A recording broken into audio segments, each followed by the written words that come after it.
We need to talk about the Echo Sage. Now, I just made a Reddit account a couple days ago and I joined this subreddit called Merge Tactics SC. And immediately when I joined, I saw posts and posts of people just complaining about how broken the Echo Sage is. So today we're going to be looking at what some of these guys has to say, and then I'm going to talk about whether I think the Echo Sage is broken while we play some games with the Echo Sage. So starting off, this guy says this is the worst season of Merge Tactics ever, and he says this game is really starting to piss me off. Echo's too broken, the modes are fun but unbalanced, the devs don't even play the game, they don't hear the community's opinions that much, and the game is turning to the worst possible thing ever. He hit 220 as his PB, and it just gets worse and worse. Brain dead ruler after brain dead ruler, and something needs to get fixed. And if we go down to the responses, this guy says, I seriously do not get this. Occasionally you can get rolled by every ruler. Sage is no different, but it is by definition the third worst ruler. And I honestly agree. I don't think the Sage is really in the top 3. I would say after the buff, maybe you can argue that the Sage is like rivaling the Loong. I would say it's at least top 4, but I don't know if it really rivals the King or the Loong. I think the Empress is definitely number 1. And he says there's a handful of Sages playing in top 250. Top ladder is completely dominated by King, Empress, Loong. So I see nothing but complaints about Sage. And this is why I was so sort of confused, because I normally play in like the top like 500 range and I don't really see many Echo Sages. And if you look at the number of rulers in the top 250, as this guy mentions, I was playing in the top 100 earlier today on stream, and I basically faced mostly Empress, King, maybe some Loongs, but I faced like no Echo Sages. Like you can count the number of Sages I faced on maybe 2 hands in a 3-hour stream. So I just really didn't see how oppressive she was. This guy just says, fuck Echo, I know one of these posts, but man, I used to have so much fun in this game. Now I'm forced to use Assassins to take him out, and Assassins are really good against the Echo. They're a good counter. But the worst thing is that half the time I don't even get paired with the Echoes, and the other players just really level it up. I do see his point. It's pretty annoying when you're facing the Echo Sage. You haven't faced her even once. And by the time you face her in round 3, they already have a 3-star Echo. I guess, yeah, you're right. That could be pretty annoying. But I mean, just using Assassins, I mean, that's just part of the meta shifting around. You just have to play, the strongest traits against certain rulers, certain cards. So I feel like that's more of like a skill issue. Honestly, nothing brings me more joy than being a lobby full of Echoes. So this guy is just really happy to take out Echoes. Pretty understandable, I guess. And this guy says the problem with Sage is not the Echo being OP, it's worse. And this guy is basically just saying he doesn't care if it's OP, he just wants it removed from the game. He just doesn't like the Echo. So a lot of people are really just not liking the Echo, just not finding it fun to face the Echo is what I'm getting at. And this guy posted a clip saying this is absurd, so let's take a look at this clip. He's facing a 4-star Echo, so I'm assuming his team is just going to get rolled by the Echo Sage here. Yeah, just takes out 3 troops at once. I mean, that's pretty broken. The 4-star is really broken, but the reason I don't think the Echo Sage is really broken is just because you don't really get the 4-star that much. So there are 3 main reasons why I don't think the Echo Sage is OP. Let's probably save for the Goblin here, and then let's put our troops in the back line just so we can sort of upgrade our Echo Sage. But the first reason is that I briefly mentioned this before, but I don't really think you don't consistently get 4-star Echo Sage. You usually get, I would say, probably an average of a 3-star, maybe 2-star. If you get knocked out early, you can get maybe a lucky game every once in a while and get a 4-star.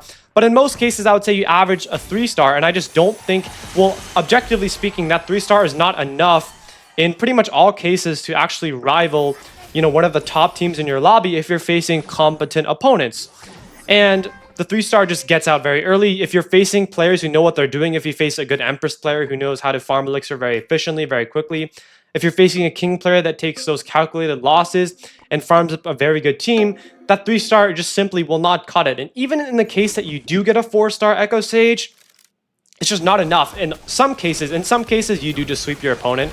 But if you're facing very good players, let's say you're in the, I don't know, top 500, top 100 players, of players that actually know what they're doing, and let's say they have good placement, they can just outplace you, they can have a much better comp than you overall, and you can still lose that matchup very easily. Earlier on stream, I was playing in the top 100 range. I faced an Echo Sage player, and he had a 4-star Echo, and I just knocked him out because I had a very good comp, and just quite frankly, his comp was not very good. All he had was the Echo Sage. So even if you have a 4-star Echo Sage, you can still easily just get knocked out. And let's do this. Let's try to farm up our Echo Sage levels here. We are trying to place our Echo against this guy's E-Giant. But my second reason is that if you're facing, again, good players, then you can just simply get outplayed, as I mentioned before. But a statistic for this is that if you actually go into the top 100, top 200 range, you're only going to see a handful of Echo Sage players because the Echo Sage simply is not a consistent ruler. You'll get those lucky games every once in a while with that 4-star Echo, but other than that, you're going to be facing against with that average of 3-star, maybe 2-star Echo. And sure, you'll win that lucky round every once in a while, as you saw in that Reddit clip that I, showed earlier. But in most cases, your games are not like that, and you're just going to lose if you're facing players that you know about. And when I ask myself, what do I think is one of the best or the best ruler, I don't just say, oh, what ruler do I think just destroys the most when you get lucky? You think about consistency, right? Because you're looking for a ruler you can push very consistently with, and it's not the Echo Sage because you won't get the 4-star always. You'll get the 3-star in a lot of cases, which is not going to cut it if you're against good players. So I think what I will do is I'll scout really quickly. And look, like, how am I, if this guy maxes his comp, I'm not beating that, right? That's just a ridiculous statement to say. So let's go full brawlers here. And I think I probably will replace the Valkyrie like this, and we have a really good comp for the Echo Sage. But this guy, I just am not gonna, I might beat this guy here because the rest of his cards are not leveled up, but even that's gonna be a tough fight because this guy is the Spirit Empress. And I don't understand why people are not commenting on the Spirit Empress more, because the Spirit Empress is way more broken. By far the best ruler right now. Hopefully we can take out this guy's Archer Queen. We do take out his Archer Queen, which is very nice, and the rest of our cards are cleaning up pretty nicely here. I still think we might lose. It is going to be pretty close though, but I do think we are going to take this guy out. So you'll have those lucky games every once in a while, but the Echo Sage just is far from a consistent ruler, which makes her not the best ruler or broken by any means. And the third reason is a lot of these comments on the Twitter posts were coming from people that were sort of lower to mid trophies on the leaderboard. And you're playing rulers at that range that probably aren't optimal, like the Goblin Queen, who the Echo Sage counters because the Goblin Queen doesn't really get that much elixir. So her comp is just not going to be as good, and you're just going to get free kills with the Echo. As well as the Battle Machine, I just feel like the Echo is a better Battle Machine, to be honest, because I think the Echoes are just better than the buildings in most cases. I think the buildings are just too RNG. I think the Battle Machine is kind of obsolete right now on that note. But you're going to be playing suboptimal rulers. You're also, even if you're playing the best rulers like King, Empress, or Lung, if you're sort of in that mid to low trophy range, you're just not going to be playing them optimally. And as I mentioned earlier on stream, I was beating a lot of Echo Sages because I was in the top 100 range. Like, I obviously sort of know like how to play the better. I'm not trying to like toot my own horn or anything like that, but like I know how to play around the Echo Sage pretty well, and if you know how to do that, it is not as hard to clear the Echo Sage. Let's go P.E.K.K.A here, and then maybe I can see if I can get a 3-star here. But this game is going pretty good so far. Let's see if I can. I don't think we will, unfortunately, though. This guy does have a pretty OP comp here. I think what I will do is I will try to knock this guy's queen back. Maybe that's not the right play, but I want to knock this guy's queen back so I can sort of bunch his troops together so my Echo can take out more. Fortunately, though, my Echo Sage does die here, but we have a very good comp that we have right now. Hopefully, we do win against this match. But as I was mentioning, you're going to play suboptimally in a lot of cases when you're sort of at that lower trophy range. And, for example, maybe you're just not going to cycle as well. You know, maybe your placement's not good enough. A lot of factors that sort of go into your loss is not necessarily because of rulers, too broken. But in a lot of cases, there are mistakes that you as the player are making. And the reason why the Echo might seem so oppressive is because I don't think the Echo is especially hard to play, to be honest, other than placement. So there's just not that much sort of room for mistakes, in my opinion, because you just need to have basically good placement to try to get those early kills by placing your units in the far back, sort of like this, going for those good comps, brawlers and giants. I don't really think there's much else to it. It's more of like a placement ruler than like a farming ruler.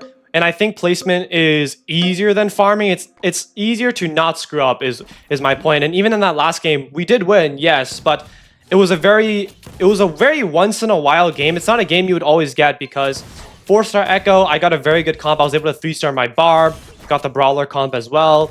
That guy didn't pivot very well. He had half of his cards at the 2 stars. He could have pivoted, gone for better comps, better placement. A lot of factors like that. So I will say let's go for the Rangers here. I think this is probably the most optimal. But I do think that the Echo Sage really does capitalize on a lot of mistakes that players might make sort of at the lower trophy range because their cards won't be as good. The Echo, you have to understand, as I mentioned, is not a card built around, it's not a ruler built around Elixir. It's just a card built around the Echo. The Echo Sage is relatively easier to play, in my opinion. And if you're not playing the King or the Empress right, you're not getting enough Elixir, well, then you're not fully utilizing the point of the ruler, right, to get Elixir. Whereas the Echo, it's hard to not fully utilize it because it's just a character. You just need to have decent placement, and I would say you're pretty much good to go. So we do have pretty good start here. We have the Goblins. Our Prince does get a nice charge here. Our Echo Sage is going to die, unfortunately. Does not get a kill, unfortunately. So, I don't know. I feel like in that case, we probably could have shifted it over a tile, maybe gotten one kill, but I doubt that would have made a difference. We would still be on, well, we'd be on 2 HP now because one of his guys would be dead. And I just don't really think it would have made a big difference in that case. Like, it wouldn't have saved or, you know, ruined our game here. Let's go for Golden Knight because he has Monk. So he has a monk, 2-star monk already, so there's 2 fewer monks in the pool, so we just need to go for the higher probability option there. Let's go Dark Goblin Cell, and then let's just try to go for some beefy units right now and see, you just don't get enough Elixir with the Echo Sage, and there's just really not much else we could do in this case. As you can see, these other rulers are just getting way more Elixir, and you're just cooked if your Echo doesn't level up enough, which is not really something in your control in a lot of cases. So the Echo Sage, yeah, we won in the last game, great, but those games are not as common, and these types of games are more common, where you just sort of die because you don't get Elixir. But whether you agree with what I'm saying or not, I think the best metric to sort of look at this is if you look at the players at the top of the leaderboard, the vast majority of them are playing the Spirit Empress. So, I mean, that already sort of shows that, you know, the Spirit Empress is, you know, a much more powerful, more consistent ruler here. Unfortunately, actually, no, our Echo does get a kill here. I guess he got a crit. That's how he one-shot it. I think we get a kill. Nice, we do get a kill here. But you can even just tell by looking at the stats, right? The top of the leaderboard is just Empress players because that's just what's more successful. Now, you might say there is bias. You know, the Empress was out for longer, so people know it for much longer. But I do know a lot of players in my server, very good players that have tried the Echo Sage pretty extensively. I myself have played the Echo Sage quite a few times for videos and stuff. I don't think I'm very far from mastering the Echo Sage for sure, but I do think the Spirit Empress just has way higher of a ceiling, just way more capability than the Echo. And I think we're going to get a nice Mega Knight jump here. The Echo is going to take out my Mega Knight, but we do get his out, which is pretty nice here. And I think I'll probably go for the Executioner here, maybe, so I could sell it. You just typically want to go for more beefy sort of comps here with the Echo. I think let's go for the Skeleton Dragons just so I can occupy that 4th spot here. But there's really not much you can do here in this case. You just sort of pray that you get kills early on, that your opponents don't have a good comp. You just sort of take the cards that you can get. And yeah, that's basically all the playstyle is. It's a lot of luck associated with it, I guess. A lot of placement, a lot of small things. But other than that, you just can't, I don't know. It's just not very consistent, I guess, as the other rulers here. We are going to get a nice kill, though, with the Echo, and we're going to get a 3-star. This guy is 1 HP, which is a bit unfortunate. Level 16, low-key pay to win, I can't lie. But I do understand where people are coming from. It is just not fun when you're facing a level 4 Echo, and you just can't really do much about it, to be fair. So I get where people are coming from. Might not be the most fun to play, but I just don't really think she's broken. But let me know what you guys in the comments think about the Echo Sage. We are going to have double ace 3 throwers here. Our beautiful lineup. Beautiful lineup. I don't know why he places cards there. To be fair, though, I don't think he would have won either way. But we are going to get a pretty decisive victory. And this is sort of what I mean when I say that people make a lot of mistakes. I feel like the Echo sort of benefits from other people making mistakes, not necessarily your own skill, which I think is actually pretty interesting. I don't think we've necessarily really had a ruler like that before. Let's go double giant. Let's go Valkyrie here. And this guy is a pretty beefy comp as well. I think I might maybe sell this guy. I think I'll probably go Valkyrie here, double Brutalist. Maybe we could do something like this. We get the thrower trade as well, double giants. So this honestly is not too bad at all.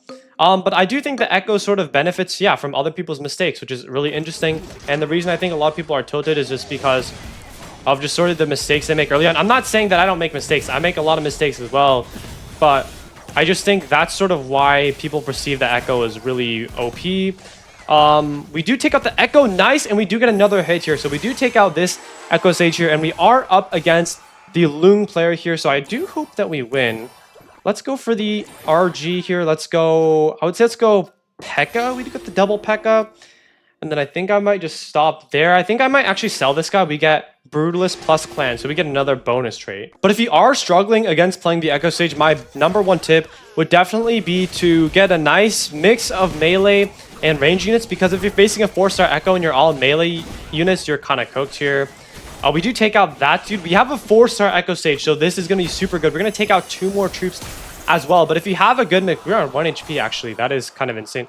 How did we take that much? Maybe I'm tripping. I didn't think we would take that much damage, actually. Maybe I just didn't do the math right. I'm not exactly sure, but let's see maybe if I can replace something. I mean, I don't think that's probably the best. Actually, we could probably put the Executioner here because then we can tank a bit more for our Echo. But my biggest tip would definitely be to sort of get a good mix of range units, because if you get a good mix of range units, you can spread out your units. Like this guy spreading out his XE Wizard Spear Goblin because they're ranged, but it's hard for him to spread out his frontline troops because they're melee, and then I can just get basically guaranteed splash damage with my Echo Sage here. And we're gonna kind of go to town on this guy, I think. See, it only takes out 1 troop at a time if you space it out, so that's gonna be a lot harder. The Assassins are also very good at taking out the Echo here. I think we are barely gonna win though.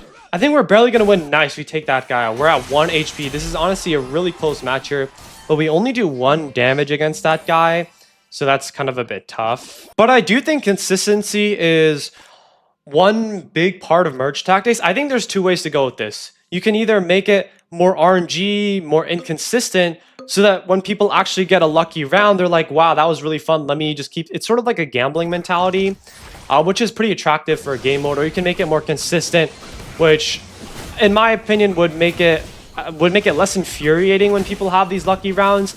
I think you can go about it 2 ways. I think purely from, I don't know, I've seen both sides to the coin. A lot of people just like the sort of, people want less RNG and more consistency, but other people sort of want more RNG. Well, I guess nobody wants more RNG, but I think it sort of somehow makes the game more addicting, because then you're sort of chasing those feelings of, you know, those lucky games that you've had in the past here. But again, as I mentioned, this guy, he's going to get a lot more elixir than I do. So unfortunately, because we don't really get elixir, it's going to be a lot of a struggle if we prolong this match.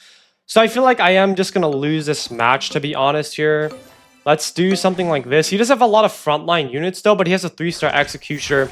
And that's sort of my point. If you're facing better comps that are just much stronger, more elixir, more levels, there's just not really much you could do about that. So I think that's just the reason we lost this match here. And that's just why I think the Echo Sage is very limited, though at times you can get good clips with the 4-star Echo. So let me know in the comments below what you guys think about the Echo Sage. Do you think she's broken or not? How would you maybe rework her? But until then, guys, I'll see you in the next video. Peace.